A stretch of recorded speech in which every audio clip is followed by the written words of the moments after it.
Ladies and gentlemen, good afternoon and welcome back. Well, I was having a hard time actually to get you sit down, but I know that this is an opportunity for you to mingle and have the network going on. But appreciate that you finally sit down and be ready for the next session. So as you see on the stage right now, we have more sofas. It means we will have a bigger and the set of speakers, and also we'll have a moderator that is very prominent in the field. So ladies and gentlemen, we move forward now into our next plenary session. We are zooming into carbon capture and storage, or CCS, and carbon capture utilization and storage, or CCUS, as potential new business opportunity for the upstream oil and gas players, and having its extensive skills and experience associated with CCS technology.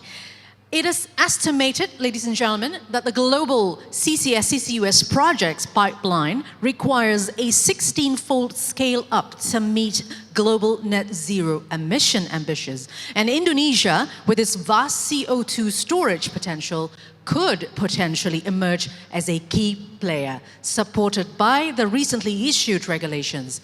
However, though, amidst regional competition, Indonesia must bolster its investment attractiveness for CCS. CCS as the potential new business opportunity for upstream players and supporting economic growth. Perubahan iklim telah menjadi isu global. Para pihak sepakat untuk menekan kenaikan suhu global maksimum sebesar 1,5 derajat Celcius. Menurut Wood Mackenzie, inisiatif pengurangan emisi seperti saat ini diyakini tak akan mencapai target net zero emission. Oleh karena itu, penerapan berbagai teknologi untuk mengurangi karbon seperti carbon capture storage atau CCS merupakan hal yang penting dilakukan. Walaupun implementasi teknologi CCS diyakini dapat membantu mengurangi pemanasan global, tetapi untuk mencapai target yang ada, proyek CCS secara global perlu ditingkatkan secara masif. Dibutuhkan lebih banyak CCS hub dan lebih banyak karbon yang ditangkap. Besarnya kapasitas proyek CCS sangat berkaitan dengan keberadaan depleted reservoir dan saline aquifer di suatu negara. Khusus Indonesia, Lemigas menyatakan bahwa potensi penyimpanan karbon pada depleted reservoir dan saline aquifer diperkirakan mencapai 577 gigaton. Besarnya potensi CCS merupakan keunggulan kompetitif Indonesia untuk penerapan teknologi CCS.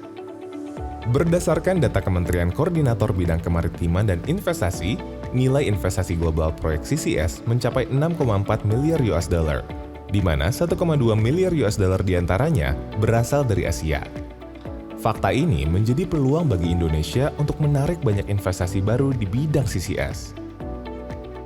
Indonesia memiliki 15 proyek CCS yang saat ini ada pada tahap studi maupun persiapan. Di antaranya, proyek Sunda Asri di Jawa Barat, Tangguh di Papua, Masela di Maluku, dan Saka Kemang di Sumatera Selatan. Selain untuk penyimpanan karbon, CCS juga menciptakan potensi bisnis baru, di antaranya untuk produksi blue hydrogen dan blue ammonia. Selain kapasitas penyimpanan yang besar, ada sejumlah faktor yang membuat Indonesia berpotensi menjadi pemimpin regional dalam CCS. Di antaranya, letak geografis yang dekat dengan emiter, dan regulasi yang mendukung.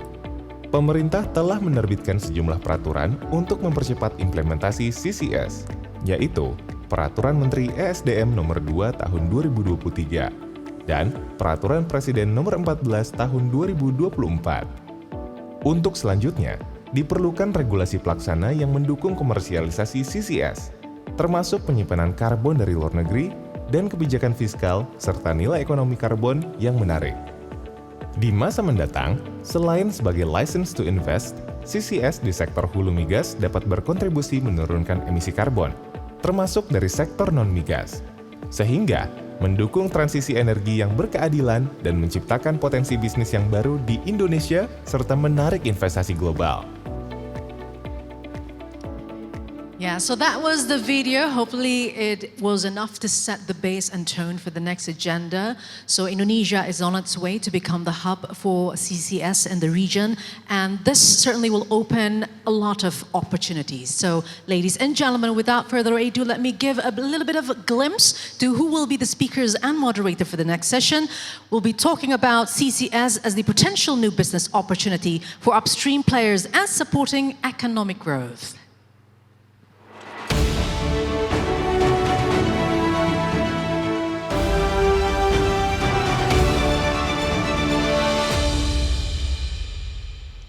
There you are, and as per the usual, we invite everyone to be interactive as well, so kindly submit your questions if you do have so. Simply scan the barcode here appearing on the screen, find the question box and submit the questions to the addressed speaker. All right, ladies and gentlemen, we're ready to begin with the session. Before that, I would like to, first of all, introduce to you the moderator for this session. So he started his career at Shell over 15 years. He holds several roles including operations, asset support, planning and economics, and project roles across the UK, the Netherlands and Norway. Since joining Harbour in 2017, he has held several EVP roles with responsibilities including integration, global services and CCS projects. And in his latest advancement, he has been appointed as President Director of Harbour Energi Indonesia and EVP Southeast Asia. So please join me to welcome the moderator for the session, Bapak Steve Cox. Please come to the stage.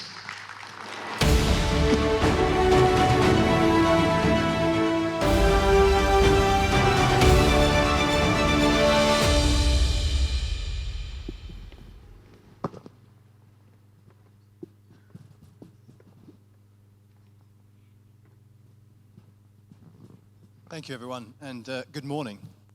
Right, firstly, I'd like to introduce our keynote speaker today, the President Director of Medco Energi Internasional, Pak Hilmi Panigoro. He's an Indonesian citizen.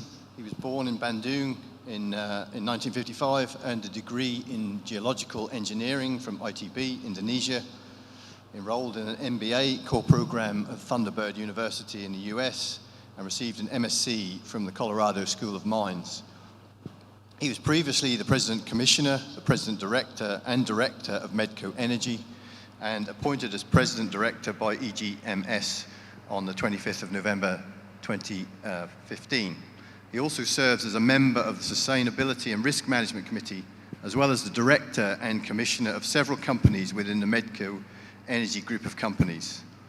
He has 43 years of experience in the oil and gas industry. I'd like you all to welcome him to the stage. Thank you very much.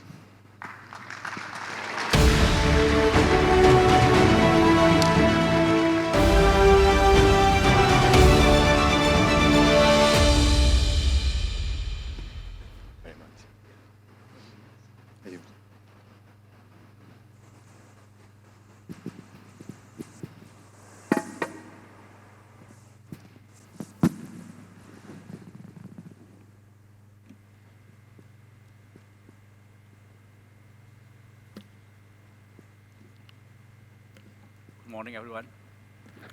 Assalamualaikum warahmatullahi wabarakatuh. I am very pleased, happy, and honored to be here today.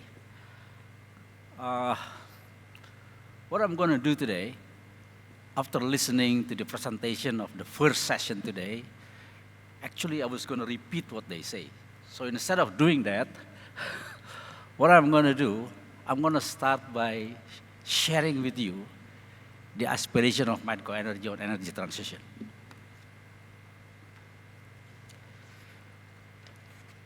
Medco Energy, we have three main pillars in our business: oil and gas exploration and production, power generation, and copper and gold mining.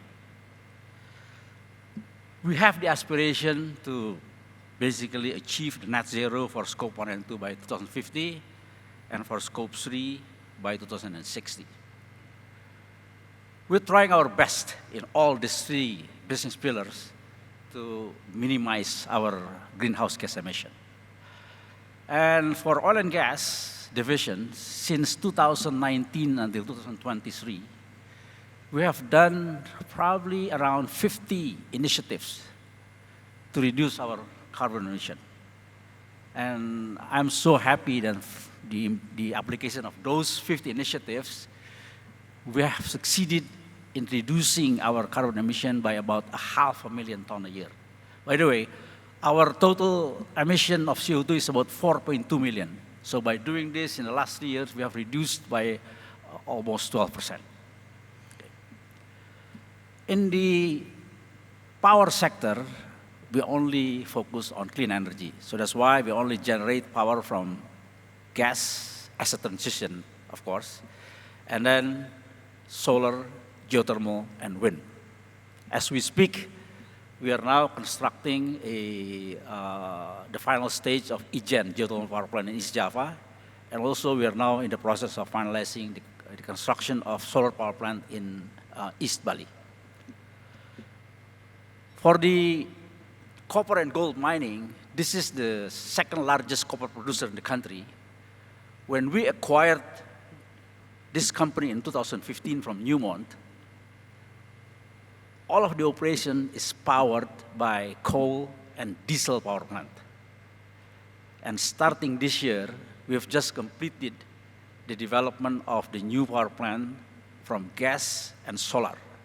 So we will fully decommission voluntarily the power plant based on coal and diesel in this operation.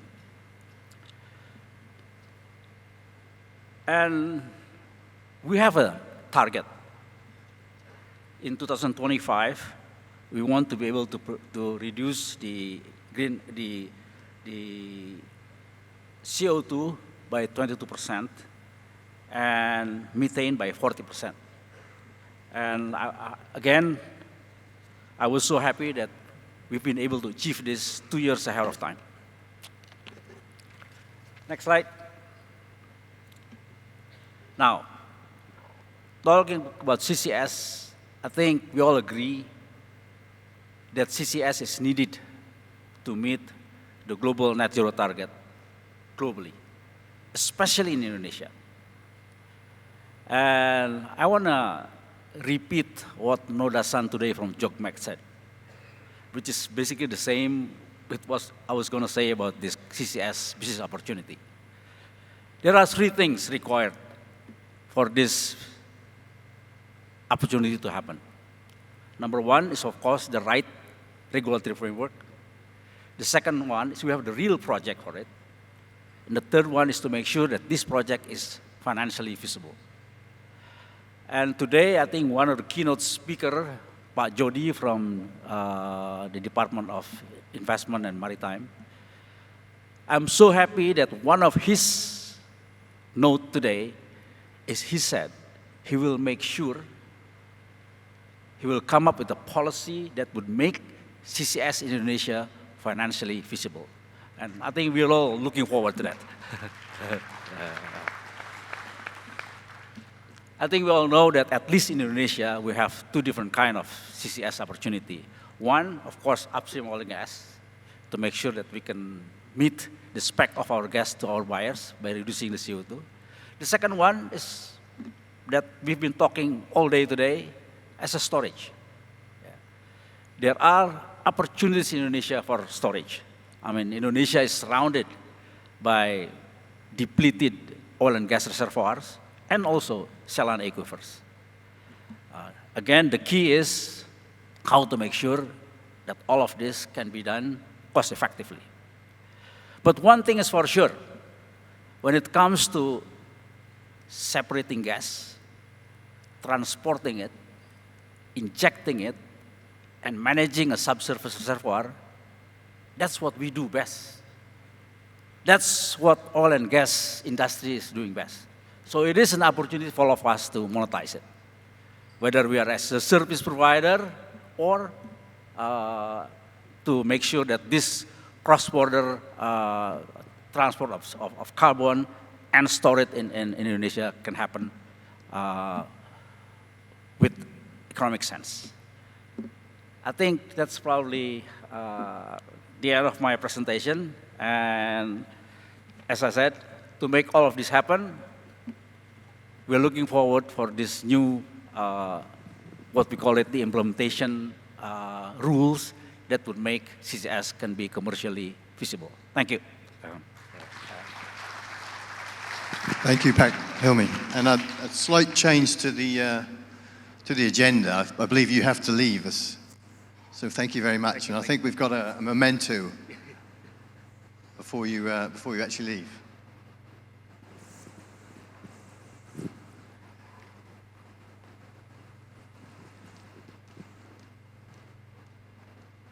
Thank you.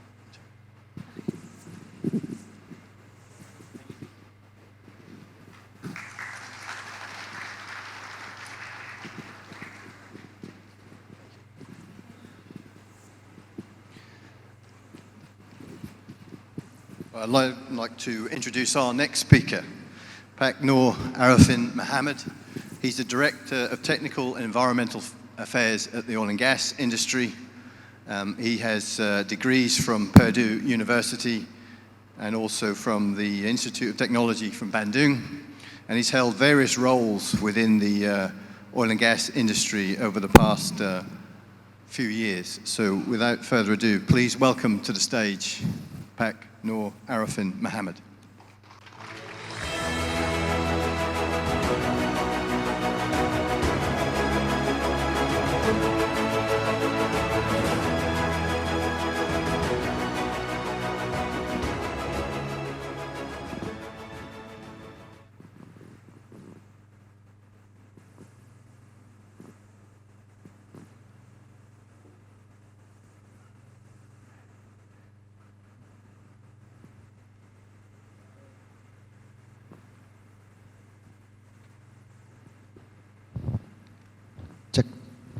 Bismillahirrahmanirrahim. Selamat pagi, good morning, ladies and gentlemen, distinguished ladies and gentlemen, the prominent leaders and also players in the oil and gas industry in Indonesia in this IPA CONVEX. Today, I will present about the role of government actually to make realize the dream of the CCS business in Indonesia, as Pak Hilmi mentioned earlier. That so next. Oh, yeah. This is the forecast or warning from the World Energy Outlook, June 2023. This is mention about the production of emission in 2023 around the world is counted about 5.1 gigaton CO2 equivalent. And in this scenario, we have in net zero emission plan to be 2030 will be the intensity of oil and gas supply predicted will be falls by more than 50% in 2023 and leading to 60% reduction of all the activities of all the emissions from oil and gas operation. And in Indonesia, maybe they have a small number, around 30 million tons CO2 equivalent for the same year. And next, please. This is actually will be creating more challenges for the industry and the business in oil and gas because the reduction of emission. And this is already we have saw in the early video about the CO2 storage in Indonesia. This is the result of the study by Lemigas. We have potential 570-something gigaton for the depleted oil and gas, around 4 to 5 gigaton, and the rest is for the saline aquifer. The next. Yeah, this is, we have 15 projects. You see in, oh, sorry. Yeah, you see that in the, we have the blue. blue color, the box with the blue. This is the project within the active working areas. Work under the Permen number 2, the Ministerial Regulation number 2, 2023, which facilitate the CCS project within the working areas. And we do have the gray box, the gray boxes. That's the project works with the release of the Presidential Decree number 14, also that same year in the December. So the Presidential Decree accommodate the works of the CCS outside the active working area. This is, I think, significant progress in the regulation provided by the government. This is also the just example of the how the government by Lemigas we do research about the how to mapping the potential cluster between the sources of CO2 and the potential storage within economic distance to be the CCS cluster, or maybe the potential for the CCS hub. This is also the new approach accommodated by the Presidential Decree number 14, which is the cross-border transportation, allowed cross-border transportation for the CO2 from the outside Indonesia to be stored in Indonesia. For that activities, the first is we need the bilateral agreement from G to G, government to government, and then for the detailed business will be conducted in B2B agreement. Now, this is actually the real homework for the Indonesia. All of the stakeholders, not only the government, the Ministry of Energy, the coordinating Ministry for Investment, and also the related ministries, BKPM, the Agency for Investment, Ministry of Kelautan, Marine, and also other ministry, include also Environment and Forestry Ministry, KLHK, and also all of stakeholders related, especially maybe of all of the participants here could be represent of the oil and gas industry, business, and maybe also from the universities. This is, we do have, like I mentioned before, the Ministerial Regulation number 2, 2023, already facilitate the CCS activity within the working area, active working area, and then the Presidential Regulation, broader scope of CCS, and we need to make the regulation more workable with the derivatives regulation. This one, just the further explanation of the slide before. Now, this is the detail works. You see that this is many points. The line, the red line here, indicating that the regulation needs to be collaboration or maybe communication or joint works within related ministries. And the box without the red is can be enacted within the authorities of the energy ministry. So this is, we are working now, and we are very happy if the industry and business in oil and gas could submit for us the response or maybe question or feedback or whatever for the government and the team. The team is also involve not only Ministry of Energy, but also coordinated by the coordinating Ministry of Investment, and also other stakeholders involved, the ministry, line ministries, forestry, transportation, and other ministry related. We are working now, starting today, and the minister targeted that it should be completed by the next 2 or 3 months.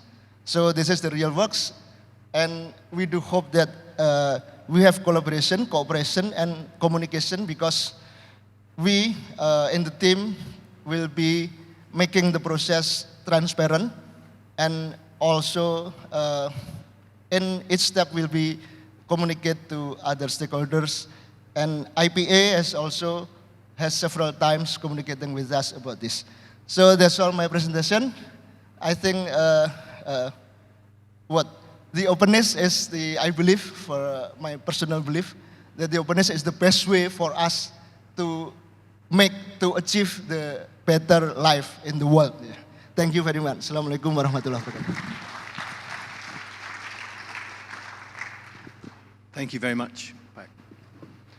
I'd like to introduce our next speaker onto the stage, Mr. Dan Sparks. He's the BP's VP of Subsurface, Asia Pacific and India. He's based in Jakarta. He oversees the resource appraisal and development, focusing on Indonesia, Australia, and India. So Dan has worked in the upstream oil and gas industry for over 20 years in drilling, well interventions, production operations, appraisal, and reservoir development at field and office sites in Canada, Brazil, Norway, the UK, and the US. In addition to the conventional developments on and offshore, much of Dan's career has focused on complex recovery from unconventional reservoirs, including tight gas, coal bed methane, and heavy oil. And Dan has a degree in petroleum engineering from the University of Alberta and is a professional engineer licensed in Alberta, Canada. Dan, please come to the stage.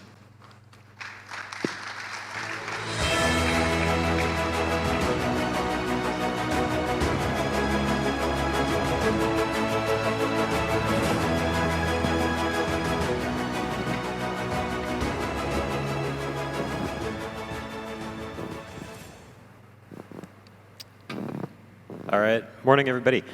So I'm here to talk about Tangguh, and I think the question that was put to me was, how and when does it become a CCS hub? So for those of you not familiar with Tangguh, this is 2.1 BCF gas production and 3-train LNG facility in West Papua. It is the largest gas production site in Indonesia and 1/3 of Indonesia's gas production. We are very close to a final investment decision on another project at Tangguh, which will develop more gas resource and also initiate CO2 re-injection back into the reservoir. The gas we produce at Tangguh is about 12% CO2, and that's currently vented to atmosphere, so we're fixing to re-inject that. And that, as you'll see, becomes the foundation of a CCS hub. So I was set to make a case as to why at BP we see that there will be about a 100-fold increase in CCS capacity worldwide.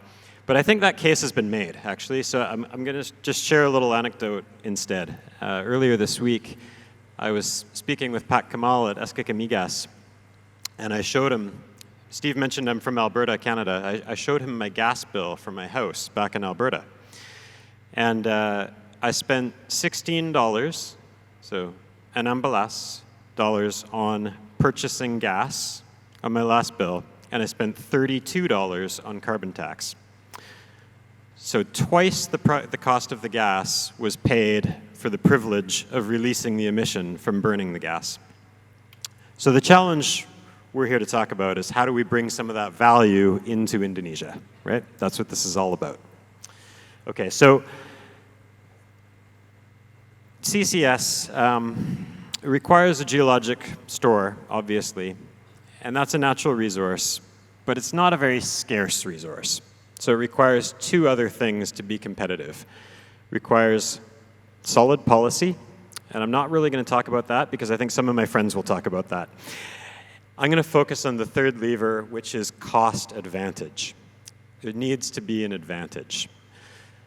So we believe that the cost advantage will largely come from building CCS integrated into low-carbon hubs, where multiple emitters, multiple sources of CO2 can share the disposal resource as a utility, just like the electricity, the water, and all of the other products that get traded in these large industrial hubs, the intermediate products that get traded between the different industries. So we'll start thinking about CCS disposal as a utility. Now, in places like North America, we see these things happening. It's all pipeline connected. Nothing hits the road, nothing hits the water. But Asia is a little different. We've got very well-developed industrial hubs in places like Japan, Korea, where storage resources are scarce. And so we see the ability to split this hub into an industrial hub and a resource hub. And just like we do with the gas today, we move the gas from the resource hub to the industrial hub by ship. We can see CO2 going the other direction by ship. And that's an industry that is starting to develop. We're actually seeing CO2 tankers launched now. So how do we make this work at Tangguh? Well, I'm talking about cost advantages. So why are we able to move forward with a CO2 injection scheme at Tangguh today? Well, because, for one, we've already invested in the capture. So to make LNG, we've already had to put in all the capital to separate the CO2 from the gas. So there's a cost advantage right there. Number two, we can use the CO2 injection to actually improve the gas recovery. So we can produce additional gas, and that can help cover the costs of the project. So we've got a built-in cost efficiency. Now where else can we go from there? How do you go from just a CO2 reinjection scheme that lowers the emissions associated with the gas production to a CCS hub, which has other sources of value? Well, first of all, some of the facilities that could go at the industrial hub can also go at the resource hub. So like I mentioned, we already have gas processing. We have power generation as well. And there's long been talk of petrochemical developments in West Papua. If those were to go ahead in the future, there would be a CCS or a carbon removal utility available for those sites, which would allow them to presumably sell higher value decarbonized products. So we've got multiple potential sources of value that could come in once this utility is built. It could go even further than that. You see biomass on here. The combustion of biomass to generate electricity combined with CO2 disposal and subsurface is actually a carbon removal. And carbon removals command a much higher value in the market than other nature-based offsets or avoidance-based offsets. So you can picture, possibly, a scenario in the future building upon this foundation where biomass is consumed, generates power. The power is used to capture, to power direct air capture and generate an additional stream of revenue from carbon removals. So there are many ways this could go. Now, what about, when does this happen? That was the question that was put to me. How does this play out over time? And I want to emphasize the point that this is not a new idea. So CO2 injection at Tangguh was studied before any of the gas production even began, before the fields were developed. But there was no economic driver. Now that the fields are mature enough and the Vorwada field is significantly depleted, it's ripe for enhanced gas recovery, and we're able to go ahead with the foundational development of CO2 injection. Now, unless we can find and develop more gas, we will go on decline. And so we'll have infrastructure that's no longer full of CO2. And that's the first place that will be the most cost advantage to bring in additional CO2 with additional value. So we can extend. We can also expand. And this is just like adding another LNG train. It's expanding on a well-explored, well-developed natural resource, adding more capacity as it's de-risked and benefiting from the synergies of already having an operating facility in the area. So with time, we can see Indonesia's largest gas production site growing beyond the constraint of the gas resource for a longer and larger future with additional streams of income. Thank you. Thank you, Dan. Please take a seat. And I'd like to introduce our next speaker onto the stage, Mr. Akihiro Watanabe. He's the president of INPEX Masela Limited and also the senior vice president Asia Projects of the INPEX Corporation. So they are the operator of the Abadi LNG project in the Masela block. And he has personally more than 30 years of experience in the industry, including the development of a key LNG project in Australia. Please welcome him to the stage.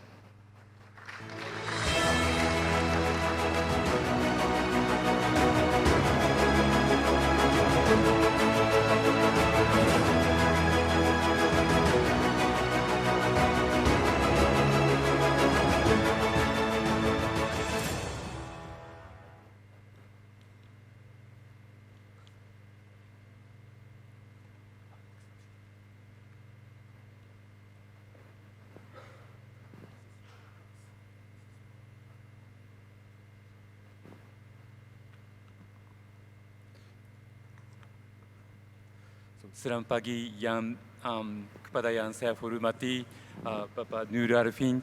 Thank you very much for your good presentation. It was very encouraging.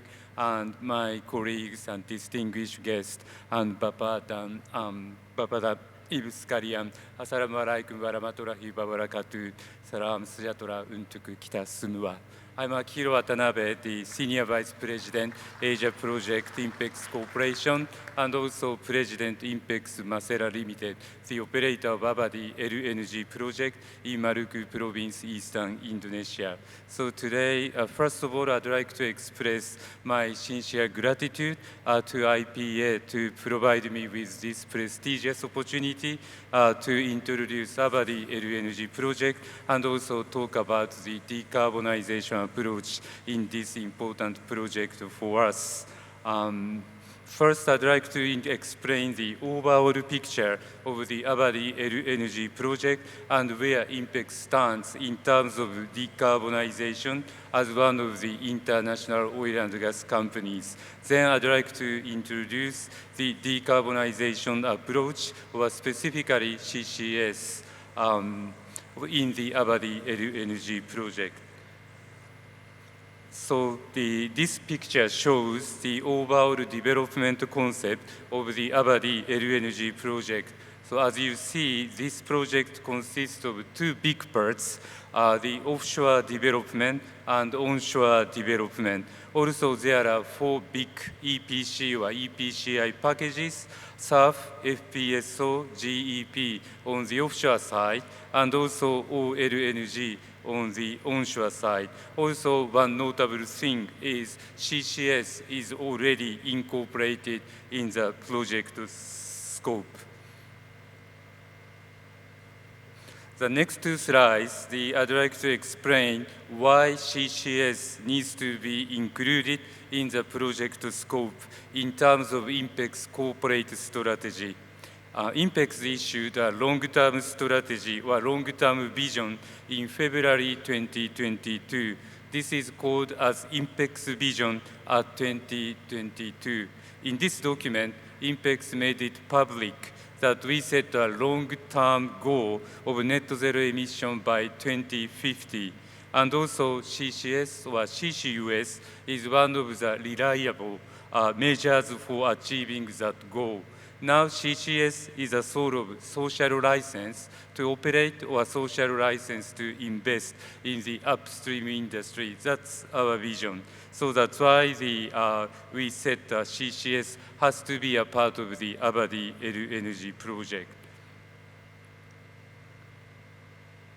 So therefore, with strong support and cooperation from SKK Migas and the government of Indonesia, the POD, Plan of Development for the Abadi LNG project, and PSC for the Masela block was revised or amended recently to accommodate the CCS in the project scope. Through the revision or amendment of those documents, discussion with SK Chemigas for the government clearly instructed us to make a big efforts to monetize the CCS. That's why we are now considering how to make CCS as a future business of INPEX through the implementation of our Energi project. Actually, this sort of requirement is very much in alignment with our corporate strategy. So that's the very big, important part of the INPEX business now. So this slide shows what we are saying to our shareholders at this moment. The key message to our owners, we are firmly determined to our Energi project as a competitive clean energy project. For the success of the project, we set 3 important pillars. The center of these pillars is the Abadi will be supplying clean energy through CCS implementation. And this has to be made together with our new partners, the PHAE and Petronas, and also at the same time, the project has to be competitive and provide reasonable return to our shareholders. One of the challenges we are now facing is how to make the project competitive enough for investment in spite of the additional cost of CCS. That's a challenge. So this challenge needs to be tackled through the execution of the project toward FID, final investment decision. So this is my last slide. This slide shows one of the possible ways to address this challenge. We would like to establish a CCS value chain together with LNG value chain from Abadi in the future. The Abadi could be producing not only clean LNG, but also maybe blue ammonia or blue hydrogen together with CCS. Also, we may be able to offer CCS sub-service to future LNG buyers and also hard-to-abate industries in Indonesia or overseas. So as sort of discussed this morning, the issuance of regulation of Minister of Energy and Mineral Resources last year, and also the presidential regulation issued this year are very encouraging development, and Papa Noor kindly introduced that the ministry is now working on the derivative regulation. Those are the very important and also encouraging to us at this moment. So now we are also discussing with various colleagues and entities, including Indonesia CCS Center, led by Ibu Vera, to design and develop CCS hub or CCS value chain in the future. In particular, the sort of conditions or enablers for deployment or possible project structures, and also allocation of cost, risks, and revenues of CCS. So as one of the partners of BP operating Tangguh LNG project, we have been supporting BP's efforts for that goal as well. So this is my end of presentation. So this issue is an ongoing, challenging issue. So therefore, we are very much looking forward to working together with all of you.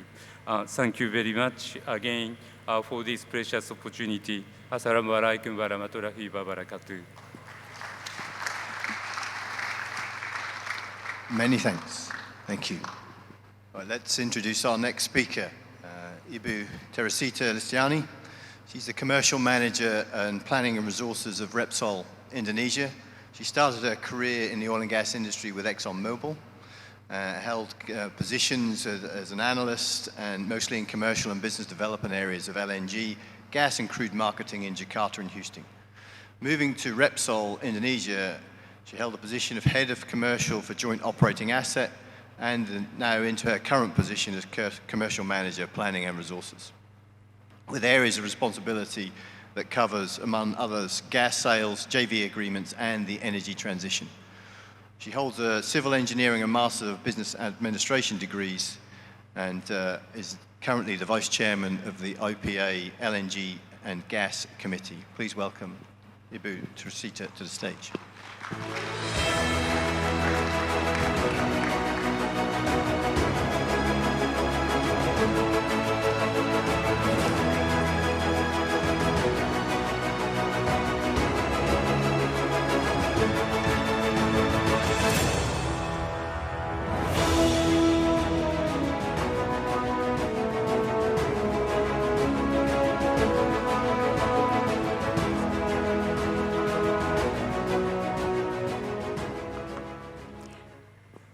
Good morning, ladies and gentlemen. Selamat pagi. Assalamualaikum warahmatullahi wabarakatuh. It is an honor for me to stand here to represent Repsol Sakakamang BV. Before I start, I would like to send apologies from Greg Holman, our Business Unit Director. He's not able to join us in this very interesting session because he's on a business trip to Madrid. So, let me start with the to ask for your attention to the presentation of Sakakamang CCS approach. Let me just okay. Where should I? Helps.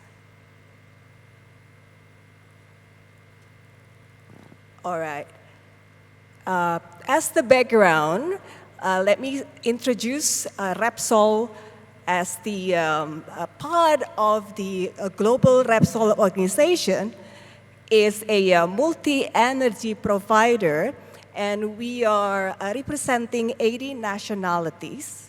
Our core businesses are the upstream, or the E&P, and the downstream. We have a size of around 600 kilobarrel oil per day for the E&P and 1 million barrel oil per day refining capacity. As for our decarbonization pathway, back in 2019, as Repsol own initiative, as part of the solution to provide lower energy, Repsol announced the 2050 emission reduction target. So we are aiming to reach net zero by 2050. And we are using the carbon intensity index as the measure to measure our progress. And we enrich or enhance our target back in 2021 to reach the reduction of 28% intensity by 2030 and 55% reduction by 2040 to reach the 100% or net zero reduction by 2050. And consistent with today's plenary session, carbon capture, use, and storage, the application of the CCS technology is one of the key pillars for Repsol decarbonization strategy. As for our project development in Indonesia, let me take you to Sakakamang project. This is a project located at Musi Banyu Asin Regency of South Sumatra, an area as a historical gas suppliers in Indonesia, which underpin the development of gas infrastructure in the surrounding area. And for abating the 26% CO2 in our raw gas, a CCS technology is the chosen technology to permanently store around 6 million ton CO2, which will be produced along with the gas production. Looking at the PSC, we have partners of Petronas and Medco who share the same aspiration to continue produce hydrocarbon with lower energy, with lower emission while tackling the emission reduction challenge. And we have obtained support from the government to progress with our plan.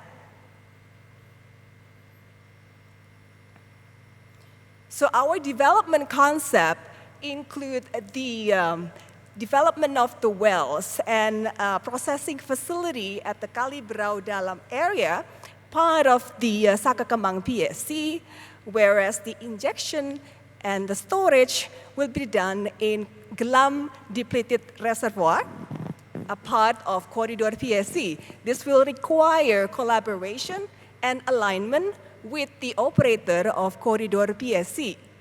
So this type of arrangement is enabled by the Ministerial Regulation number 2, year 2023. So thank you, Pak Director and ESDM team. That is the enabler for the cross-PSC CO2 injection. Typical issues that the business player will encounter when approaching the development of the CCS using this approach is to have alignment on the technical assumption, the subsurface, the basis of design, commercial arrangement, and also a joint collaboration to get the approvals and AFEs. This is to get the whole full cycle of the CCS from the capture, transportation, injection, and storage, even though they are conducted in different PSCs. Consistent with today's topic for the CCS as business opportunity for upstream, from this morning, we have heard about the CCS hub opportunity. For our project in specifically, the opportunities for upstream is for continuously producing lower carbon gas and contribute to the Indonesia economy. This can be done alongside with the purpose of fulfilling our decarbonization commitment and also maintain investability for our shareholders. For the case of injection through a depleted reservoir, it will enable extended life of a field economic life with the transformation of the producing field into permanent storage. In the case of South Sumatra, the CCS can be able to utilize existing facilities such as gas pipeline and also seaports to support the CCS project. Utilization of storage can also become a potential cash generation if it's actually utilized by third-party emitters. In the long run, however, to scale up the project, it has to be based on a compelling commercial imperatives. And I think we think that Indonesia is going to the right direction with the collaborative work conducted by the industry and also by the government that provide the supporting regulatory environment. So people are excited to see CCS as business opportunity. And the definition of prospect is not only for the hydrocarbon prospect, but also expanded to the prospect of pore space. And then therefore, the exploration success is not only for the discovery of hydrocarbon, but also the discovery of permanent storage. And that's an exciting part whereby the industry also very excited to understand further about the PSC and the license. For our case as well, the CCS will be benefiting from the cross-PSC joint development. All of this will require collaboration by the stakeholders, including for the supporting fiscal, be it through the PSC or the license or permit. Cost recoverability is key factor when it comes to conducting the CCS under a PSC scheme.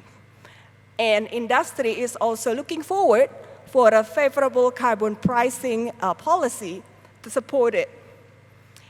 And we probably will be seeing a CCS license bidding round in the next IPA, ya, Pak Director, ya, Pak Noor. Jadi, so we are working with the government also for the implementing regulation that we have been hearing from this morning.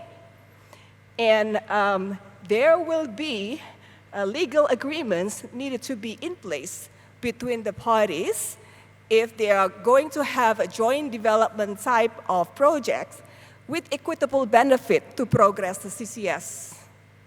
Ladies and gentlemen, and distinguished speakers and guests, Repsol believes that oil and gas will maintain to hold key role in the energy mix, and that the industry will go on a great role in providing a solution for lower emission energy. And CCS is the key pillars to achieve it. Today, I'm very honored to be seated with these honorable panelists to discuss it. And I will be happy to take more questions from you, from the floor. And thank you very much for the opportunity given. Thank you.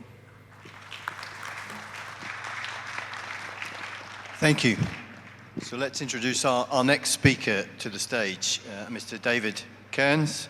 He's a senior technical advisor for the Global CCS Institute. He provides technical guidance and strategic insight for the Institute's members and clients worldwide.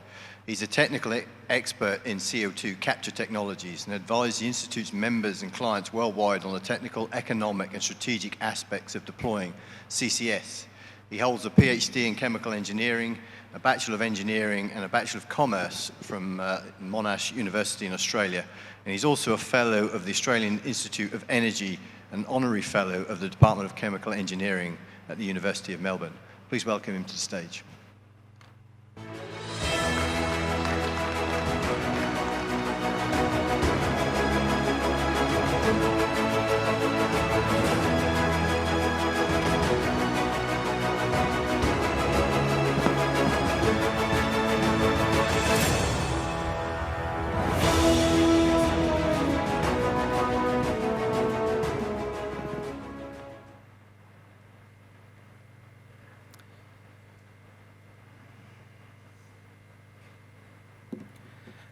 Good morning, ladies and gentlemen.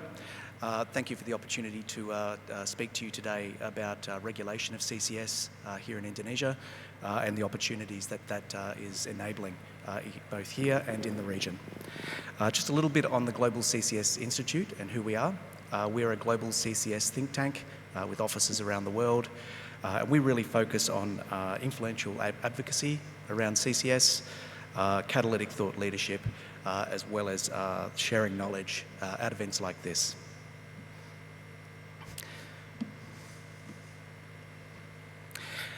Indonesia's regulatory infrastructure is really been set up around some fairly ambitious goals that the Indonesian government has established. The Ministry of Energy and Mineral Resources has been aiming towards 6 million tonnes of CO2 storage capacity by 2030, growing to 190 million by 2050. So that's a 30-fold increase in just 20 years. That's a very ambitious target. There's a lot of work to be done. And I really want to highlight the rapid growth that's required. Speed actually matters. We don't have a lot of time to waste. We really do need to get cracking. And in line with that, MEMR Regulation 2/2023 entered into effect last year. And that really established, for the first time, a really comprehensive framework for the regulation of CCS, addressing each stage of the CCS project lifecycle. It has an emphasis on the oil and gas upstream sector. The subsequent presidential regulation, which we heard about earlier, is expanding that remit. But really, this sort of laid the groundwork. And so it covers things like the capture of CO2, both reservoir CO2 removed from natural gas, as well as combustion emissions, both from the oil and gas sector and from other industries. It covers transport, so that's pipelines, shipping, and so on. Utilisation of CO2, for example, CO2 enhanced oil, advanced oil recovery, and enhanced gas recovery. Very importantly for Indonesia, the storage of CO2. Indonesia is very fortunate to have an abundant set of resources for storing CO2. That includes depleted oil and gas fields, as well as saline aquifers and others. And importantly, for emissions coverage, it's had a focus on the upstream oil and gas sector, but there is a recognition and an emphasis that CO2 will be captured and stored from other industries as well. It really puts the upstream oil and gas sector in the box seat to be really leading the charge with CCS.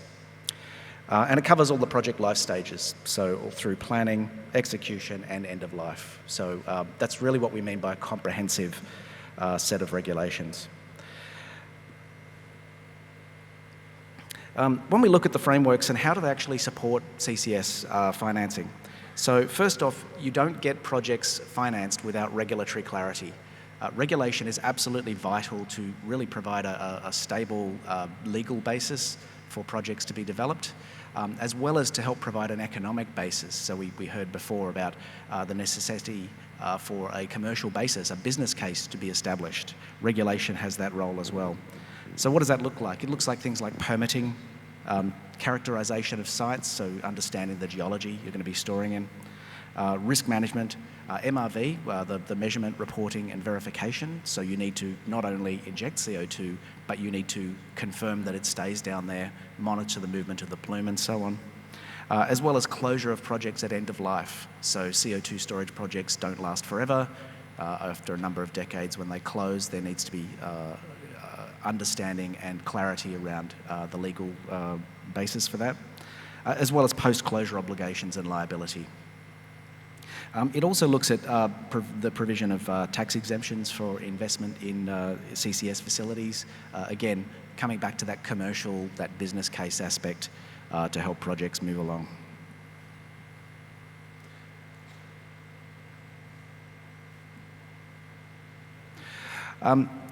It also has a real benefit in terms of monetization. So allowing operators to impose storage fees. So there's a direct sort of financial benefit through the storage of CO2, particularly from third parties. So it's not the industry only storing its own CO2, but also receiving CO2 from others, both here in Indonesia, as well as from across the borders. It's allowing project operators to benefit from carbon trading and about the reimbursement of operating costs for use of shared facilities. And so all of these are kind of providing a basis for commercial agreements to be made with a real understanding of the groundwork. Third-party access rights is another aspect, providing a favourable environment for collaboration. So we've heard before, there's really importance with CCS of collaboration, of work between CO2 emitters and CO2 storers, of collaboration between industry and government, and collaboration across borders as well between national governments. All of these are really foundational and critical for creating the conditions we need for good CCS projects to come into effect.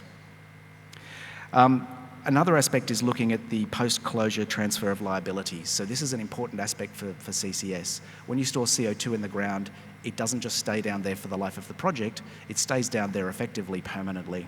And so understanding who is actually responsible for the ongoing responsibility for that CO2 in the years that follow. Most legal frameworks involve some kind of transfer of that liability from the operator to the state. And then establishing licensing schemes and production sharing agreements to conduct CCS. So that gives us some flexibility in how we undertake CCS. It's not one size fits all. We will see a multiplicity of different approaches. And just my last slide here, and this is really to give a bit of a regional context. So this is not something just happening in Indonesia. This is something happening in other countries in the region as well. We've already heard that there's an emphasis of CO2 is likely to be exported from nations like Japan and South Korea because those nations have a very scarcity of domestic CO2 storage resources. Southeast Asia is really a key place that they'll be looking to send their CO2 by ship. And so that's Indonesia, Malaysia, and parts of Australia as well. So it's interesting to have a look at some of the comparisons of the regulation in those jurisdictions.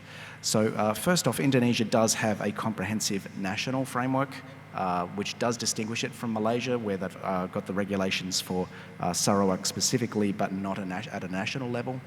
Australia has a national framework that's well established as well.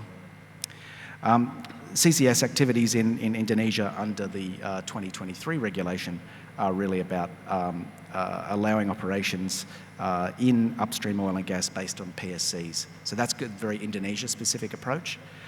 If you look in the other nations in the region, they're very much about a licensing approach, saying, well, it's not directly connected to any industry. Any player can come in. If they meet the license requirements, they can get involved. Monetization in Indonesia is about via storage fees and also getting reimbursed for operating costs. Again, a very Indonesian approach. In other nations, we've seen a multiplicity of different approaches. And then finally, about post-closure liability. Here in Indonesia, there are conditions around the ability to transfer those liabilities to the state. They give an emphasis ultimately of a safe and secure end for the CO2 at end of life. And that is it for me. Thank you very much. Thank you, David. Right, let's welcome our final speaker to the stage, Dr. Belladonna Maulianda. She's Executive Director of Indonesia CCS Center, and she's an accomplished energy professional with over 18 years of global expertise in energy transition, CCS, CCUS, and sustainability. She's currently serving as a special advisor to the Coordinating Minister of Maritime and Investment of the Republic of Indonesia. She also holds the esteemed position of Executive Director at the Indonesia CCS Center. She's proficient in consultancy research, project management, and strategic development across diverse sectors. She's also passionate about driving sustainable solutions and decarbonising the energy sector. Please welcome Dr. Belladonna to the stage.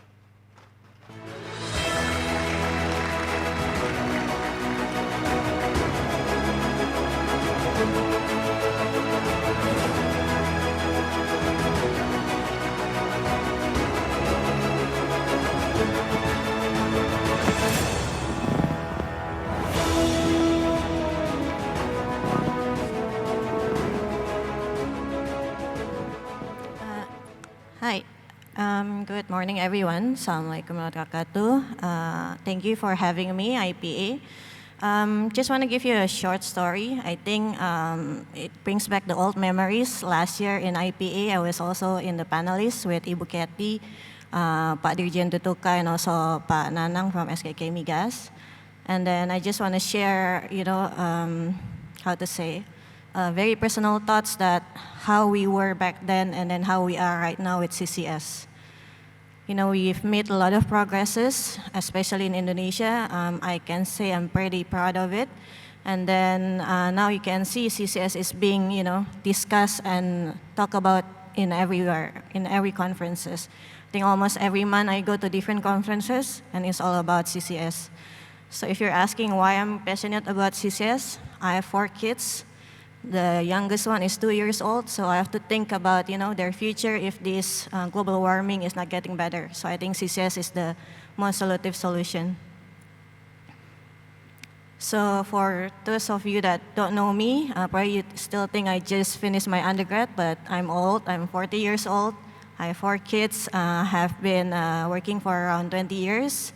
12 years in Canada, 4 years in Malaysia, a couple years in Indonesia. And then currently I'm the special advisor for the Coordinating Ministry of Maritime Investment and also the Executive Director of Indonesia CCS Center. So I'm gonna just give you some sort of context setting and then what are the securing the regional market and what are the enhancing CCS opportunity topics. So I really love this slide. Probably some of you already seen multiple times. Indonesia CCS Center made this slide. Basically, it's the benefits or the leverage of Indonesia compared to the other countries. So first of all, we do have large storage capacity, like Pak Director Nam mentioned just now. It's up to around 600 to 700 gigatons. And then we are having a very strategic location compared to the other countries. And then we do have a strong downstream industries as per President Jokowi's strategies, and also we do have rapid development like Pak Director mentioned. So this slide that we are pretty proud of, we are the only country in Asia that has a very comprehensive regulation we just launched our presidential regulation that allows three things, basically: CCS cross-border, and then CCS into saline aquifer beyond the oil and gas working area, and then the industries beyond oil and gas can do CCS as well. And then the other thing that we can be proud of also, we already launched 4 national standards. We were adopting ISO TC265, number 14, 15, 18, and 23, focusing on geological storage. So we are also the party of the ISO TC265. And then we are going to organize the ISO plenary session first week of June. Thank you for some of the sponsors. I'm seeing you here. And then I think to have these national standards is giving the assurance for the investors and for the industries as well to implement the CCS. And then you can see there are many other regulations that we already put in place, such as the MEMR Regulation number 2, 2023, and other regulation. So these are some of the projects that are already ongoing, already being presented by the other presenters, such as ExxonMobil, Pertamina, and also BP. This is just to give you context that Indonesia is very rich. We do have a very large storage capacity that can cater the regional market. So this one is basically deeply from my heart. It's about Indonesia CCS Center. I would like to say to our 18 corporate members, thank you. Indonesia CCS Center is only been around for 1 year, but we are the only CCS center in the Asia. And then, we do have many responsibilities. As you can see, we just came back from US last week. And then we have been managing many stakeholders from the government, from the industries, from United Nations, and many more. So we are trying to push CCS in Indonesia and also within the region for Indonesia to be the CCS regional hub. So why we do need to have Indonesia as the regional hub? Basically because we can see the CCS market is growing. So this is basically based on 2 projections, based on the operational projects and also based on the ideal case that we do need to reach the net zero emission by 2050, 2060. And you can see the growth is very promising, the CAGR between now and then in 2030 and 2050. This is based on S&P, McKinsey, and WoodMac studies. And then as you can see that we do have the neighboring countries that has the motivation to do the CCS cross-border. So then, what we can do, right? So we need to expedite the progress of the derivative regulation, as Pak Director already mentioned. And then we do need to build the partnership, because it takes a village to do a CCS. And then we also need to emphasize the multiplier effect. So this slide is basically a comprehensive slide in a way that's saying that, we are in the government, we're also working towards many other things that enable the CCS, such as derivative regulation, permits, and many more.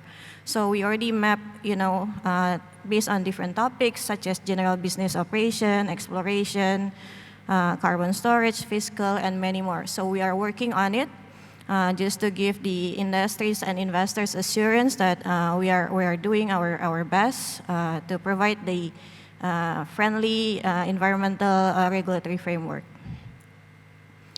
So this is a very new slide. We just came back last week from US. Basically, US Commerce Department has an MOU with Indonesia CCS Center. We were invited with the other 7 countries, which is Malaysia, Brazil, India, Sri Lanka, Thailand, Vietnam, and Myanmar.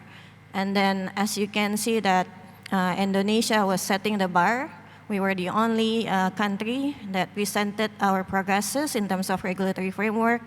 And then we shared our cross-border agreement with Singapore, and then they had the simulation of doing this. So it's pretty important. And then we also did a site visit to Petranova, which is the power plant using the CCUS, and then Landy and also Denbury. And we also had a chance to visit Exxon, and then we did industry and government workshop. So this is my last slide, basically just to give you a very easy CCS 101. What is the multiplier effect? What are the benefits of doing CCS? Based on the IPA infographic, one MTPA can create 20,000 jobs, but then, we also do additional study on that one. It was saying that we can have 6,000 jobs annually by 2042 and so on. And then, in terms of the revenue streams, it's very promising, between $17.5 trillion rupiahs to 78 trillion rupiahs, right? So you can see the numbers are very promising. So call for action, and then some takeaway messages. Indonesia CCS development is ramping up. We're very proactive and progressing. And then we need to reach the regional market. That's why you can see in the first plenary session that we were there with the other countries such as Singapore, South Korea, and Japan. And then we are working on the further derivative regulation.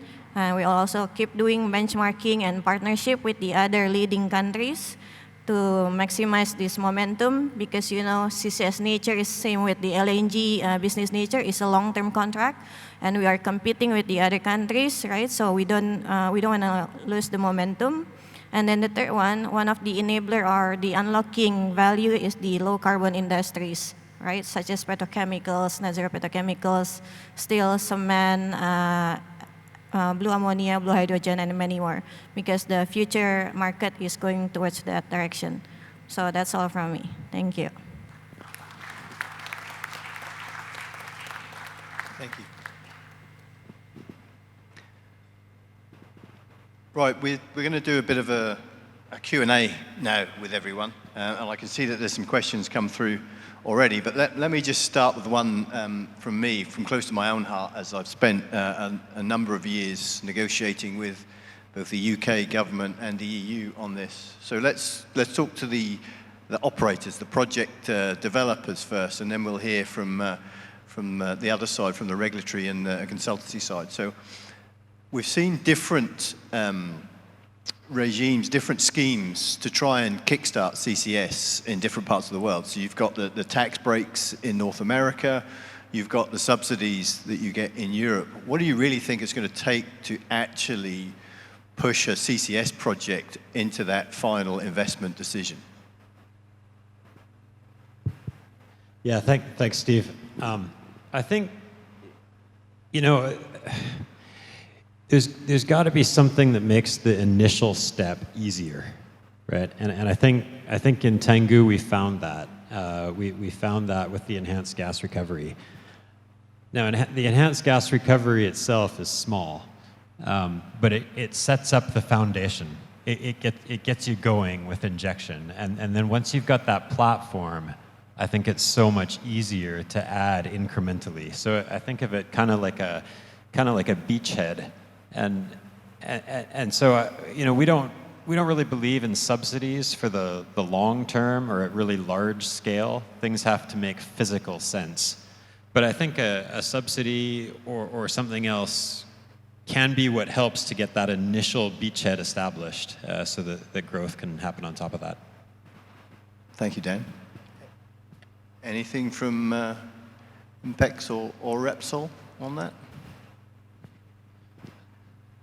Thank you very much. So I don't have much to add, but maybe I'd like to highlight the difference between the Tangguh and the Abadi project. So for the Tangguh, the sort of initial start, or maybe one of the key drivers is the enhanced gas recovery, and then through the CCUS, there should be some incremental gas production. But for the Abadi case, due to the subsurface condition, that we don't expect the sort of any incremental gas production through CCS. So that's why we call it as just CCS to reduce the CO2 emission from the project. But in terms of the subsurface data, through the exploration work, we have sufficient information to analyze that could be the case for the Abadi. So that's the current situation where we are. Thank you. Why don't we hear from the global consultants? What are your views? I think a lot of what we've previously heard is consistent with the Institute's perceptions of things. I think we've seen a multiplicity of different approaches around the world, and I mean, Indonesia is taking its own path, and I think one that's consistent with the way that the oil and gas industry has historically operated. I think that's the right approach. I don't think there should be a massive step change in that regard. And I think the industry seems to be, you know, enthusiastically getting on board. So I think that's proof that things are working well. Okay, that's interesting. What we haven't seen yet is an actual FID decision on a CCS project. I guess that will be the real icing on the cake. Yeah, I think that's part of the challenge of commenting on this before we're finished, before we're actually up and running, is that a lot of what we're talking about is really looking into the future and trying to make projections about what's going to happen. The best we can rely on is public statements by major organisations and by government. But I think the signs and the direction are positive. We've seen Indonesia has taken some learnings from other parts of the world as well, which is positive. And I'm optimistic that there's a bright future for this industry in Indonesia. Thank you. Let's take a question from the floor. So for anyone, what new subsurface data is required for rapid CCS development in Indonesia, if any? Well, a lot, actually, because, of course, if we're exploring for gas, we just have to find the gas. We don't have to worry about proving the seal and all of that. It's already there. But with CO2, we've got to know that it's going to be able to flow away, that it's going to get trapped chemically or pressure-wise. So it can take quite a bit of appraisal. And I think that's an advantage for, of course, mature oil and gas areas. It doesn't have to even be the same reservoir necessarily, but they're just areas that we understand geologically, so they have a big head start. But I know Ibu Belladonna has a lot of experience in this area. She may want to comment as well. Yeah, thank you, Dan. So yeah, basically, it's a very good question, right? Because, you know, before we didn't want to drill deep to the saline or the water layers, right? But now we want to drill it to that direction, right? So it's kind of a different mindset right now. So I think we do need, for example, deeper data if the saline aquifer layer is deeper. That's one thing for sure. And then the second thing, we do need the geomechanics, because, you know, we need to know the cap rock strength and so on, but then we don't want to break that cap rock and then make sure there's a leakage, right? So then I think, you know, finding the geomechanics, geochemistry, and also the injectivity, right? That's what I learned from Gorgon. When I visited Gorgon a couple of months ago, that they were having injectivity challenges, and then it was with the water and sand production, right? So it's basically, it's not a CCS challenges per se, but it's a very business as usual and gas operations, right? So we just need to be more aware of that we're dealing with different fluids. But then, you know, other than that, I think it's pretty much a similar business as usual subsurface operational data that we do need, but we do need to have it deeper, and then we just need to have more guts to do, for example, mini frac on the cap rock, and then, you know, to see the cap rock strength and so on. So I think that's of my additional then. Thank you. So another question, this one specifically for Noor. Is there any regulation to govern CO2 leakage post-injection or during the storage period? And how would we handle leaked CO2 from a technical, subsurface and operational point of view? Thank you, Pak Steve. This is very, right now is a topic that's still being discussed in the formulating the regulation, but from our opinion that the leakage in the storage, and the more manageable is during the injection maybe, because we can handle the equipments before it going through the storage. But after the storage, we do have some standard of the location or layout of the storage. It could be more than 1,000 more meters below the surface. This is, we will refer to the international standards if we should handle these issues. Thank you. Thank you. So this one for Dan. Since BP Tangguh starts with CCUS under the PSC, do you design the CCS infrastructure capacity just for your own gas, or have you designed spare capacity to receive CO2 from other industries as well? And that will lead on to a question that I've got as well. Yeah, it's a great question. Thank you. So the initial infrastructure is designed for the gas that's coming off of the plant already. There's no surplus capacity in that system. However, the Tangguh gas resource is finite, and it will go on decline. Unless we can find a lot more, it will go on decline before too long, actually. And so that will start freeing up space in the CO2 injection system. Within that system, the initial wells will only be drilled for EGR, but we could readily add additional wells that would be storage-only wells. So if a customer was looking for storage-only, that's a fairly straightforward modification to the total system. And then, of course, expansion from there. Thank you. So before we go on to the next question from the floor, let's follow up on that one. So all of the projects we've heard of today really are talking about storing your own CO2. So have we, and I saw from Dr. Belladonna's presentation that you show all of the refineries, the smelters, and the potential emitters of CO2. Has any of the projects thought about being able to decarbonize the local industries near their projects? You know, when I was talking about my gas bill this morning, one part I didn't mention is when I said that to Pak Kamal, that it cost twice as much for the emission as it did for the gas, his immediate reaction was, oh, if that comes to Indonesia, I'll hook up my bike to an air capture machine and start riding. And, you know, I think that's kind of how I think about this, right? I think about us providing a utility service. And once that infrastructure is there, we can continue to try to drive down cost, and I'm not sure who my customers would necessarily be, but it's certainly a natural fit that if there are industries that need to get rid of CO2, and a lot of it not from combustion emissions. I mean, if you're making cement, you've got to split calcium carbonate into calcium oxide and CO2. If you want cement, you get CO2.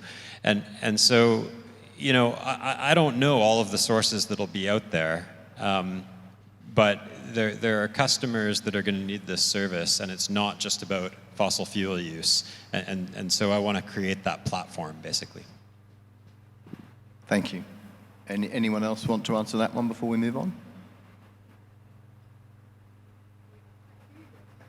Oh, sorry. I cannot hear you, actually. Oh, can you not hear me? Sorry? Can you not hear me? Yes, it's just very echoing, I'm sorry. That's okay. Let's move on to the next question then, to you, Teresita. Will you have an option to develop your project without CCS, say using carbon offset, if it's not economic? Okay, so similar to our other ENP projects, Kemang must meet the criteria to become a energy transition enabler with lower carbon intensity as compared to its baseline.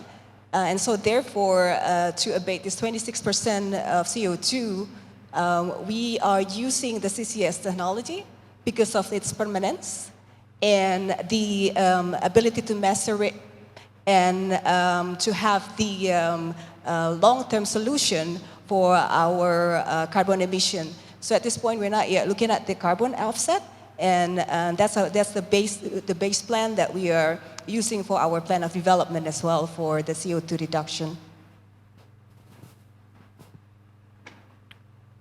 Thank you. So I saw there was another question there, but it's not come up on the screen at the moment. Oh, there it is.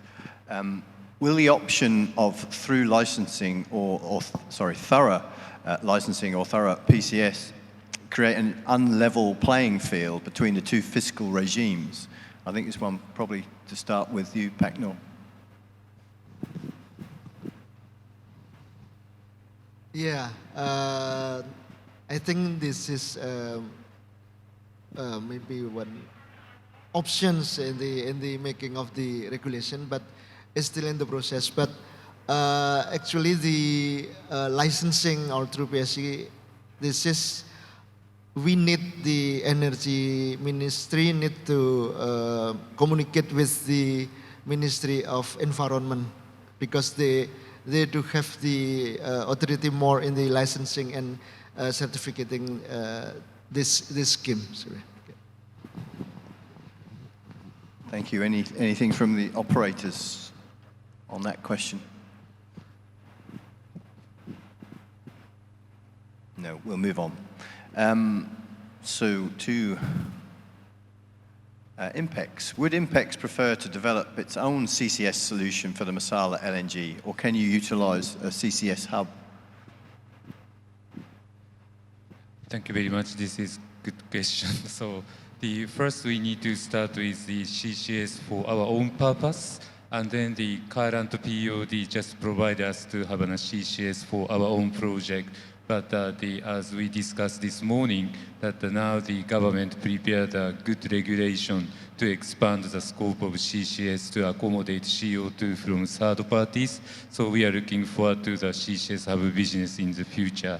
Maybe this could be a sort of step-by-step process. First, we will focus on our own CO2, but as Ron mentioned, that eventually there should be some capacity to accommodate CO2 from third parties. So next step, we hope that there will be a sort of CCS hub sort of business as a business in the future. That's what we are envisaging at this moment. Okay, thank you. One for Dr. Belladonna. What is so far the public acceptance towards CCS in Indonesia? Yeah, that's a good question. So basically, we learn from the other countries, right? From Australia, from US, Germany, and many more. So one of the showstopper is actually the public acceptance, right? So then even in US, they have an alliances called Houston CCS Alliances, basically just to tackle the strategic communication to the public, to the community, raising the awareness and so on, right? So it's a very important or major stakeholder, which is public. But then, you know, we're doing this as well. We're doing the public engagement. A couple of days ago, one of our team, Giovanni, she did an interview with The Tick. The Tick is one of the biggest media, and then it was watched around 35,000 people live. So I think we keep doing what we can do, which is raising the awareness. And then as far as we see that, you know, public acceptance are still, still very positive, as long as we can share with them what are the benefits of it, and then it's very safe. Like Director Na mentioned just now, we are going to follow the international standards that we were already adopting. And then, you know, it's not something that is like a rocket science. That's why we brought some of the ministries to do the site visit to US to see it's a very common LNG plant, acid gas removal processing, right? So then those sort of things like CCS 101, you know, it's like you're capturing the carbon, like you're having a Korean barbecue with the vacuum and so on. Those sort of things, we're doing it. We're making infographic and narrative to the public. So then as far as we know, the public acceptance is still pretty positive. So they don't see it as greenwashing, that as the multinational companies just greenwashing their way into more oil and gas production? Yeah, that's a good question. So actually, I was asked about this question many times, right? Is CCS just prolonging the fossil fuel industries or not? So let me ask back the question, right? Who else can do CCS other than the upstream oil and gas industries, right? I mean, I think power plant, petrochemical, and, you know, other industries can do it as well. But then, you know, they need upskilling, they need capacity building, and so on. It will take years, then probably we're not going to reach the 2050 net zero emission target or 2060, right? So I think why don't we just collaborate and then work together, you know, hand in hand, and then, you know, using everyone's strength, and then to reach the net zero emission with CCS. Thank you.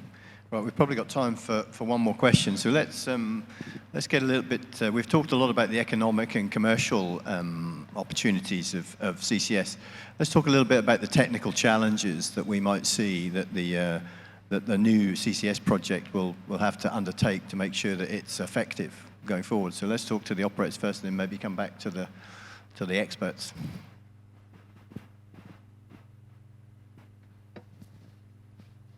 Yeah, I mean, handling CO2 does come with a different set of challenges. On the one hand, we think, oh, well, we're used to dealing with explosive gases, so CO2 is inert, should be a lot easier, right?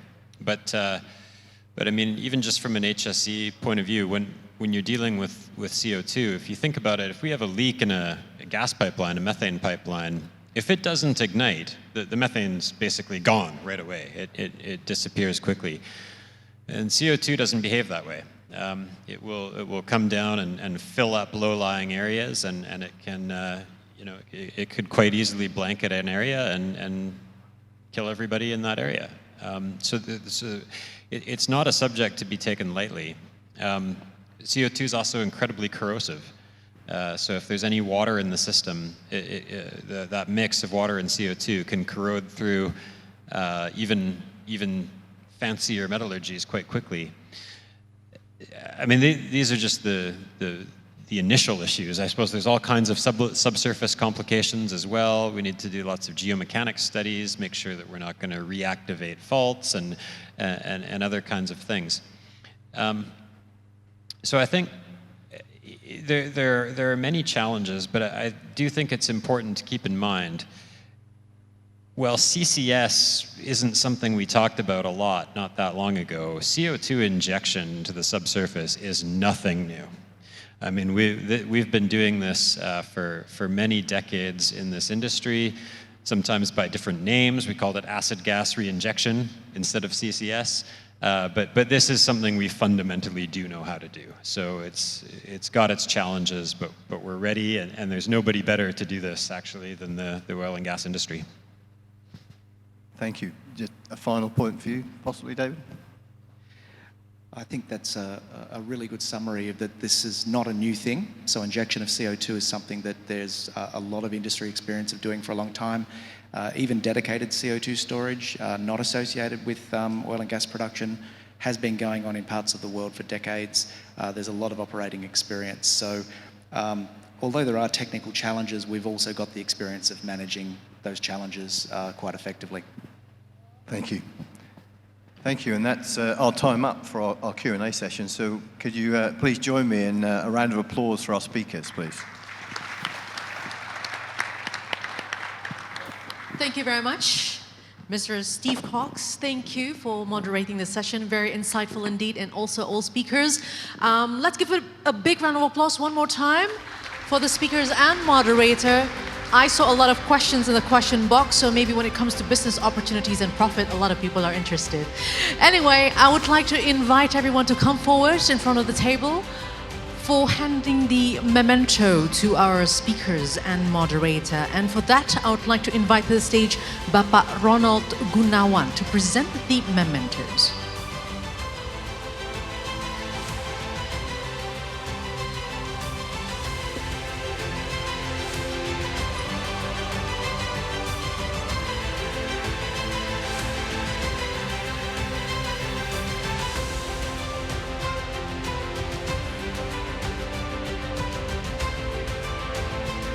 So hopefully a lot of actionable insights were given throughout the discussion on the business opportunities when it comes to CCS, especially in the upstream sectors and players as well. So once again, would like to say thank you for all of the insights, ideas, and the discussions that were created throughout the session from these speakers, esteemed speakers and moderator. And let's pose to the camera. 1, 2, 3, and one more time. 1, 2, 3. Thank you very much, all esteemed speakers and moderator, and also Bapak Ronald Gunawan, you may return to your seat. Thank you. So, ladies and gentlemen, we have had the privilege of such engaging discussions, series of enlightening discussions, and we still have several interesting sessions as well. As we continue later on, we'll explore on a crucial topic, which is about the shaping natural gas to become a transition fuel from coal to renewable energy to achieve 2060 net zero emission target. So as mentioned, ideas and insights were a lot being emitted in the room, and perhaps it's time about now to have refuel. So let's take a break, just a brief pause, and let's recharge for our next phase of our plenary session. And we'll be meeting you again at 1:30 p.m. local time. So for now, let's have a nice break and we'll see you afterwards. Thank you.